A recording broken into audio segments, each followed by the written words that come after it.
They told her to stand in the center of the room. The lights were harsh, white, and unforgiving, bouncing off the concrete walls of the temporary holding facility near the airstrip. The place smelled of disinfectant, jet fuel, and long hours without sleep. Boots scraped the floor as men shifted their weight, some avoiding eye contact, others watching with rigid faces trained to show nothing. Her name, at least the one on her forged papers, was Emma Collins. She had been silent since they brought her in, and screaming. No begging, just steady breathing and eyes fixed straight ahead, like she had already accepted whatever came next. Procedure, one of the guards muttered, not quite looking at her. We need to be sure. They removed her gear first. Backpack, jacket, boots. Everything was done quickly, professionally, without cruelty in motion, but with a coldness that made it worse. When they ordered her to remove the rest, the room seemed to shrink. This was not done for desire. There was no lust in the air. It was control, suspicion, fear of the unknown. She complied, jaw clenched, hands steady. Somewhere outside, a helicopter lifted off, its roar briefly drowning out the silence inside the room.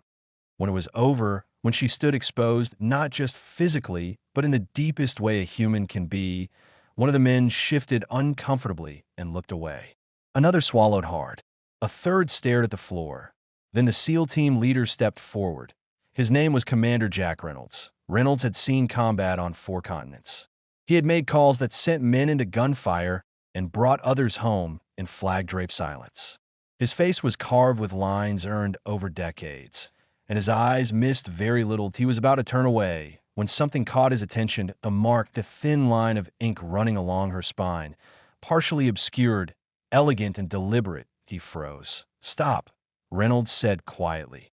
The room went still. He stepped closer, careful, respectful now, his voice no longer sharp. He recognized that ink. Not the design exactly, but the placement, the precision, the way it aligned perfectly with the vertebrae. His breath slowed. That tattoo was not decoration to IT, was a signature. Years ago, deep inside a classified training program that officially did not exist, operatives were marked with a discrete identifier.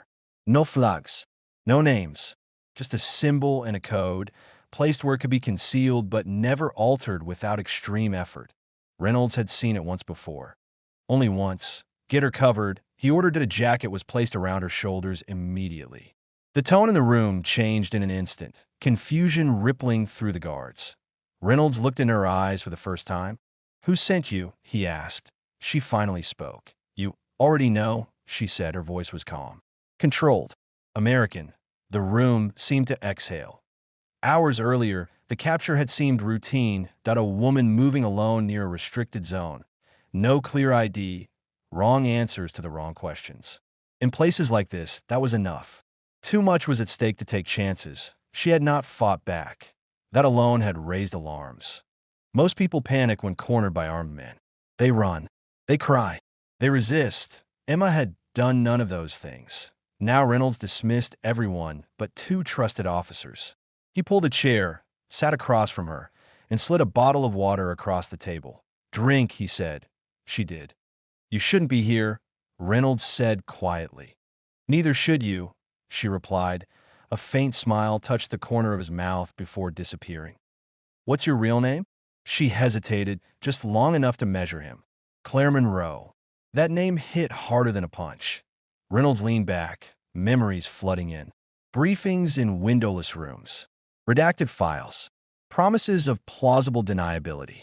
People trained so thoroughly they became ghosts. Claire Monroe had been listed as Kia 7 years ago. Dead in an operation gone wrong, or so everyone believed. They buried you, Reynolds said. They'd buried a file, she replied. Not a body. Silence stretched between them. Outside, the bass continued its rhythm.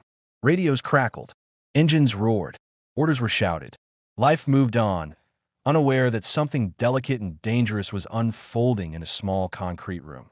Reynolds stood and turned to his men. No more mistakes, he said firmly. What happened in this room stays in this room. They nodded. Later, as night wrapped itself around the desert, Reynolds walked alone toward the operations center. His mind replayed the moment he saw the tattoo again and again. He knew what it meant. If Claire Monroe was here, alive, uncovered, then someone very powerful had lost control of a secret they were never supposed to lose. And that meant trouble. Not the kind that came with explosions and gunfire. The kind that came with silence, paperwork, and orders that didn't make sense until it was too late. Claire sat alone now, wrapped in a blanket, staring at the wall. She had survived captivity before, pain before, betrayal before. What shook her was not the exposure, not the cold, not even the humiliation. It was recognition. She had not expected anyone left alive to remember the mark. Reynolds returned an hour later with food and a folder. "Eat," he said again. She took the sandwich without comment. "They'll ask questions," he continued. "People above me. People I can't ignore." "I know," Claire said. "That's why I let myself get caught." He studied her.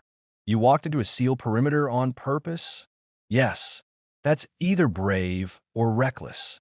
She met his gaze. "Depends who's listening." Reynolds opened the folder. Inside were satellite images, names blacked out, timestamps, movements that told a story of something building quietly. "You're chasing this?" he asked. "I'm trying to stop it." "From what?" She leaned forward slightly. "From happening again."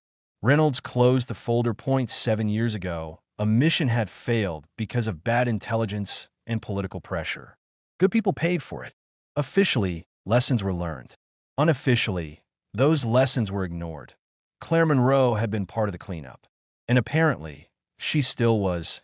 "You know they won't forgive you for resurfacing," Reynolds said.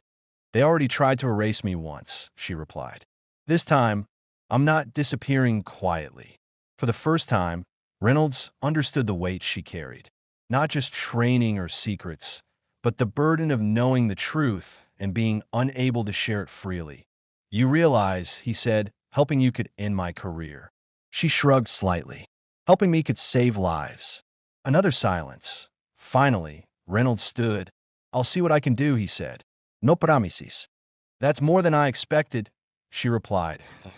As he turned to leave, she added, "Commander." He paused. "Thank you for seeing the tattoo." He nodded once and walked out. In the days that followed, whispers moved through the base.